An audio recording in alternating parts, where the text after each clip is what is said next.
Hello everyone, welcome in another lecture of chemistry. Today's topic is conducting polymers.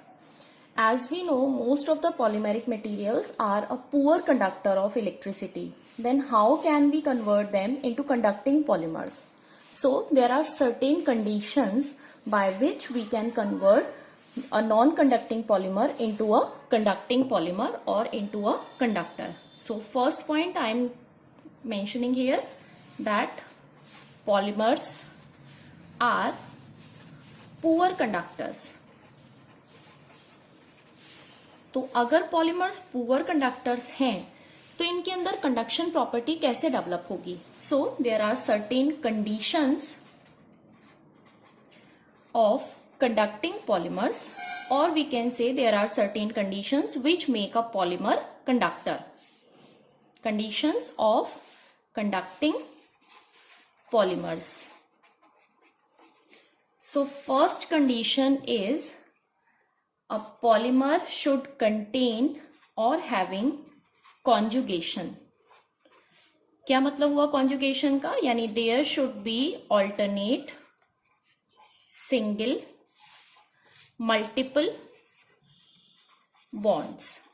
जब तक ये single multiple bonds present नहीं होंगे तब तक हमारे पॉलीमर के अंदर कॉन्जुगेशन नहीं होगा. दैट मीन्स उस पॉलीमर को हम कंडक्टर पॉलीमर की तरह यूज नहीं कर सकते. ऑल्टरनेट सिंगल मल्टीपल बॉन्ड का मतलब क्या है कि अगर हमारे पास एक कार्बन की चेन है तो उस कार्बन की सेंट्रल चेन में एक single bond, then double bond, single bond, double bond, single bond, इस तरीके का स्ट्रक्चर होना चाहिए और बाकी वैलेंसी किसी दूसरे एटम या ग्रुप से सेटिस्फाइड होनी चाहिए. तो इस सर्टेन कंडीशन को हम कहते हैं कॉन्जुगेशन. जब तक पॉलीमर के अंदर कॉन्जुगेशन प्रेजेंट नहीं होगा तब तक उस पॉलीमर को हम कंडक्टिंग पॉलीमर की फॉर्म में कन्वर्ट नहीं कर सकते. दूसरी कंडीशन डेवलप होती है डोपिंग की हेल्प से.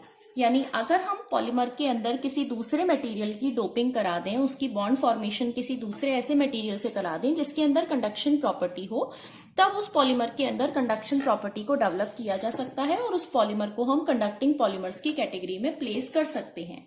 तो जो कंडक्टिंग पॉलीमर्स हैं वो अलग अलग टाइप्स के होते हैं. तो क्लासिफिकेशन की फॉर्म में इसको हम स्टडी कर रहे हैं. Conducting polymers. Initially conducting polymers को हम दो कैटेगरी में डिवाइड करते हैं, जिसमें से पहली कैटेगरी को हम कहते हैं ICP और दूसरी कैटेगरी को हम कहते हैं ECP. ICP that is intrinsically conducting polymers. ICP की फुल फॉर्म है इंट्रिंसिकली कंडक्टिंग पॉलीमर्स और ECP को हम मेंशन करेंगे एक्सट्रिंसिकली कंडक्टिंग पॉलीमर्स की फॉर्म में. अब ICP और ECP ये बेसिकली है क्या? ICP यानी इंट्रिंसिकली कंडक्टिंग पॉलीमर्स में हम ऐसे पॉलीमर्स लेते हैं या उन पॉलीमर्स को हम कंडक्टिंग पॉलीमर्स की फॉर्म में कन्वर्ट करते हैं जिनके बेसिक या सेंट्रल चेन के स्ट्रक्चर में हम बहुत ज्यादा चेंजेस नहीं करते हैं. अगर हम इस सेंट्रल चेन के एजेस पर यानी इनिशियल एंड और लास्ट एंड पर अगर हम कोई दूसरा कंपाउंड डोपिंग की हेल्प से जोड़ते हैं तो उसको हम मेंशन कर रहे हैं इंट्रिंसिकली कंडक्टिंग पॉलीमर में. लेकिन अगर हम अपने पॉलीमर की सेंट्रल चेन के स्ट्रक्चर को किसी एक्सटर्नल फैक्टर की हेल्प से चेंज करते हैं यानी किसी एक्सटर्नल फैक्टर को उसके अंदर इंसर्ट करते हैं तो ऐसे बनने वाले कंडक्टिंग पॉलीमर्स को हम कहते हैं एक्सट्रिंसिकली कंडक्टिंग पॉलीमर्स. तो क्या बेसिक डिफरेंस हुआ? यहाँ पर हम पॉलीमर की सेंट्रल चेन के कॉम्पोजिशन को चेंज नहीं कर रहे हैं इन ICP type of polymers, but in ECP type of polymers we are changing the composition of central chain of polymer or we can say backbone chain of polymer. अब ये जो ICP polymers हैं इन polymers को हम further divide करते हैं दो different categories में, जिसमें से पहली कैटेगरी हमारे पास आती है polymers having conjugation यानी जो बेसिक कंडीशन है,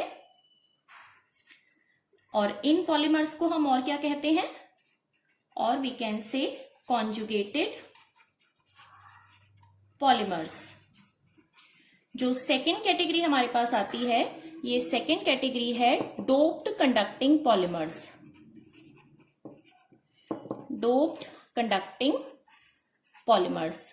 but in doped conducting polymers को हम फर्दर डिवाइड करते हैं टाइप ऑफ डोपिंग के बेसिस पर। तो पहली हमारे पास होती है पी डोपिंग और दूसरी कैटेगरी हमारे पास होती है एन डोपिंग।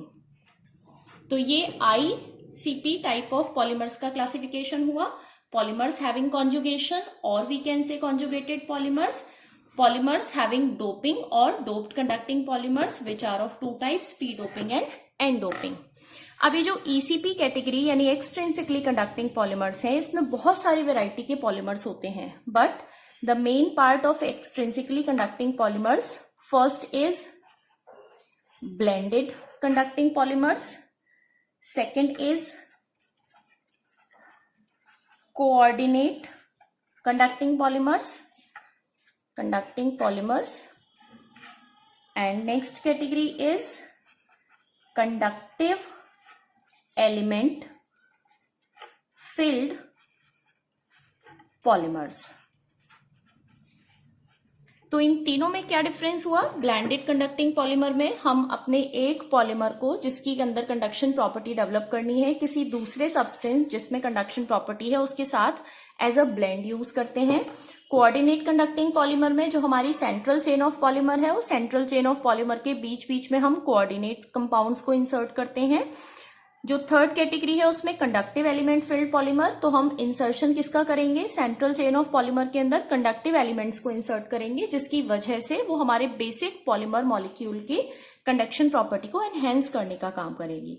तो ये तीन कैटेगरीज मैंने यहाँ पर एक्सप्लेन करी है। बट इन तीन के अलावा जो ECP कैटेगरी के पॉलीमर्स हैं वो और भी डिफरेंट टाइप्स की फॉर्म में डिवाइडेड होते हैं, और जिस भी तरीके के एलिमेंट को हम फिल करते हैं उस एलिमेंट के बेसिस पर हम उसको मेंशन कर सकते हैं। तो आगे बढ़ते हैं ICP टाइप, जिसको हमने दो कैटेगरी में डिवाइड किया है। तो उसमें से पहली कैटेगरी को पहले एक्सप्लेन कर रही हूं, यानी first one is conjugated polymers.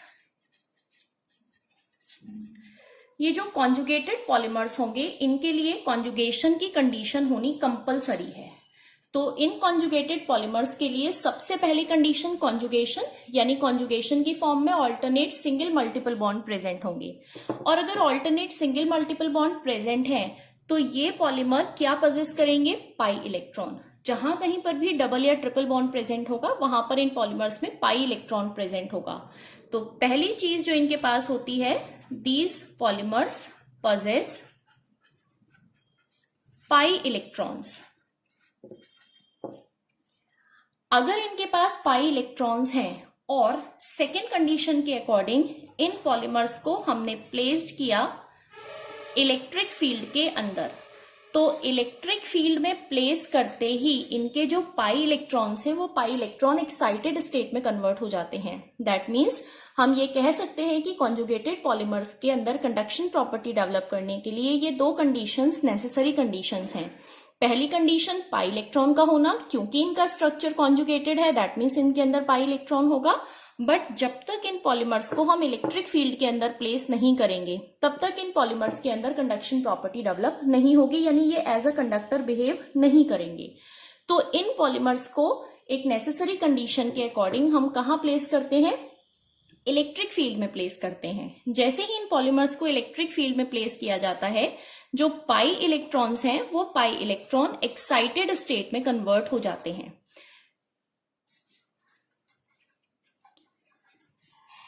अब एक्साइटेड स्टेट में कन्वर्ट होने का मतलब क्या है कि उनका मूवमेंट स्टार्ट हो जाएगा। अगर वो अपने ग्राउंड लेवल पर हैं तो ग्राउंड लेवल से वो हायर एनर्जी लेवल की तरफ मूव करना शुरू करेंगे। और अगर किसी भी इलेक्ट्रॉन का कंटिन्यूअस मूवमेंट ग्राउंड स्टेट से हायर एनर्जी स्टेट की तरफ हो रहा है तो वहां एक चौथी कंडीशन डेवलप होगी जिसको हम कहेंगे overlapping of valence and conduction band. अगर वैलेंस और कंडक्शन बैंड की ओवरलैपिंग होगी, जिसको हमने बैंड थ्योरी में भी पीछे स्टडी किया था, ऐसे समझ सकते हैं कि ये हमारे पास एनर्जी बैंड है, this is valence band, this is conduction band. तो जो इलेक्ट्रॉन है अगर वो हायर एनर्जी स्टेट में कन्वर्ट हो रहा है तो it can move easily from valence band to conduction band और from conduction band to valence band. और इस इलेक्ट्रॉन के फ्री मूवमेंट की वजह से, यानी between the overlapping valence and conduction band जो मूवमेंट होगा वो मूवमेंट इस पॉलीमर को किस में कन्वर्ट करेगा, कंडक्टर की फॉर्म में कन्वर्ट करेगा, यानी it makes polymer a good conductor. That means हमारे पॉलीमर के अंदर कंडक्शन प्रॉपर्टी डेवलप होगी। तो दो नेसेसरी कंडीशंस हैं, पाई इलेक्ट्रॉन और इलेक्ट्रिक फील्ड। इन दो नेसेसरी कंडीशंस के बेसिस पर ये तीन डिफरेंट कंडीशंस डेवलप होती हैं।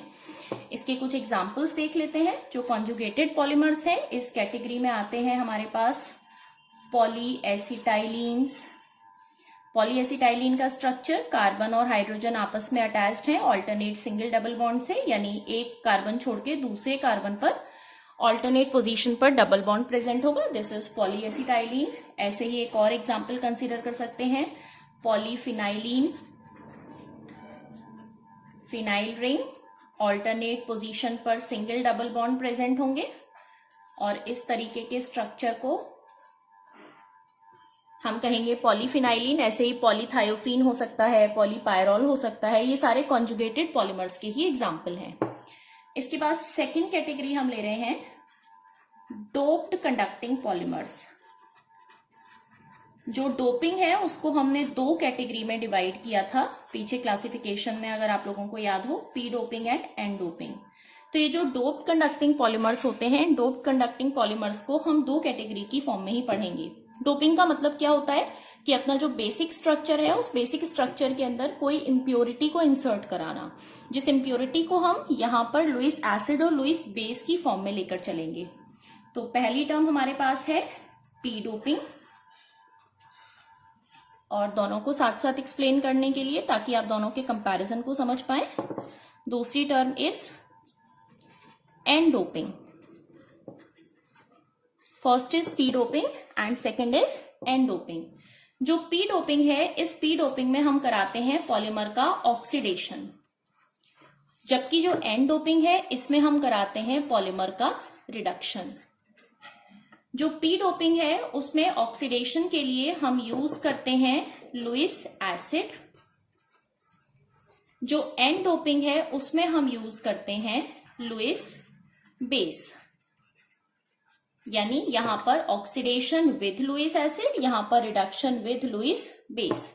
जब हम ऑक्सीडेशन कराते हैं तो जो पॉलीमर की सेंट्रल चेन है उसके ऊपर डेवलप होता है पॉजिटिव चार्ज, यानी by the process of p doping develops positive charge on polymer, और यहां पर क्या डेवलप होगा, it develops negative charge on polymer।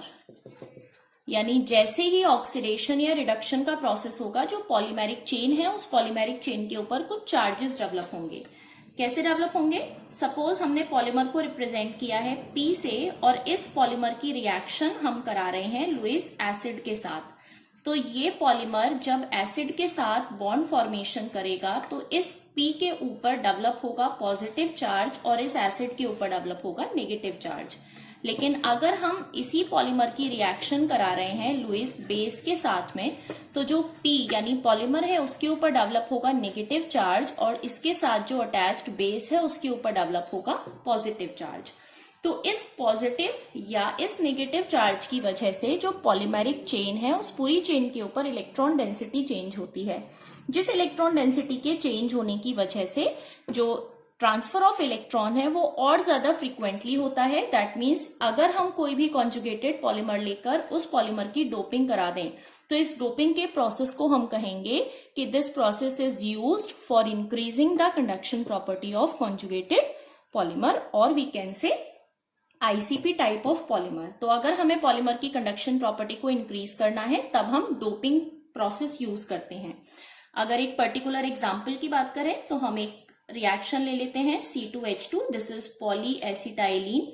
इस पॉलीएसिटाइलिन की रिएक्शन अगर हम करा रहे हैं किसी लुईस एसिड के साथ में, तो जो पॉलीएसिटाइलिन की चेन है C2H2, इस चेन के ऊपर डेवलप होगा पॉजिटिव चार्ज और इसके साथ अटैच होने वाले लुईस एसिड के ऊपर डेवलप होगा negative charge, and remaining portion is FeCl2। तो यहाँ पॉजिटिवली चार्ज्ड बैकबोन की फॉर्मेशन हुई। बट अगर इसी पॉलीमर विच इज पॉलीएसिटाइलिन, इसी पॉलीमर को हम एन डोपिंग के प्रोसेस के लिए यूज कर रहे हैं, यानी इसकी ऑक्सीडेशन की जगह अगर हम इसका रिडक्शन करा रहे हैं किसी लुईस बेस की प्रेजेंस में, मान लिया हमारे पास NH3 है, तो जो पॉलीमेरिक चेन है इस पॉलीमेरिक चेन के ऊपर डेवलप होगा नेगेटिव चार्ज, और इसके साथ जो अटैच होने वाला बेस है उसके ऊपर डेवलप होगा पॉजिटिव चार्ज, और साथ में रिमेनिंग पोर्शन। तो दिस इज अगेन पॉलीएसिटाइलिन। तो यहाँ पर एक सेम टाइप ऑफ पॉलीमर की डोपिंग हमने की with the help of Lewis acid और with the help of Lewis base. जितने भी कंडक्टिंग पॉलीमर्स होते हैं, इन कंडक्टिंग पॉलीमर्स को हम यूटिलाइज करते हैं लाइट वेट बैटरीज में जो कि रिचार्जेबल होती हैं, ऑप्टिकल डिस्प्ले डिवाइसेस में यूज कर सकते हैं, इलेक्ट्रोमैग्नेटिक स्क्रीनिंग मटेरियल्स में यूज कर सकते हैं, कुछ सोलर सेल्स में, या फिर सेंसर्स बनाने के काम भी इन पॉलीमर्स को यूटिलाइज किया जाता है। तो I hope the concept of conducting polymer is clear to you all. Thank you so much.